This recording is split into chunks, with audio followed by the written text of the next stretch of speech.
মাছ কেবল আসবো কেবল বাজার লাগতেছে এবার কয়টাতে লাগে? এই ধরা 8টাই লেগে না তারপর এখন আবার ঠান্ডার দিন তো তখন 7-8টা নড়ে লাগে। বাঘা কত করে বেশি নেবে? এটা 100 টাকা।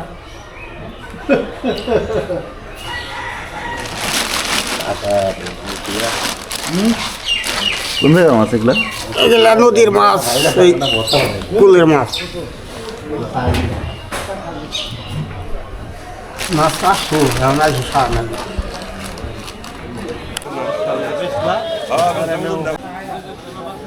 কয় টাকা করে ভাড়া দিচ্ছেন? 20 টাকা। কত টাকা আছে এখানে? ওয়ানের মতন আছে, না হইলেও 200 আছে। এটি আর কমিয়ে দিত, আজকে হলো কামলা নিয়েছি 2-3টা, বিদেশে কামলা ওরা কাম করবে না। তাড়াতাড়ি বেতন দাও। ডাবল পাচ্ছি, ডাবল। আসলে দিন এটি 40 টাকা বেশি।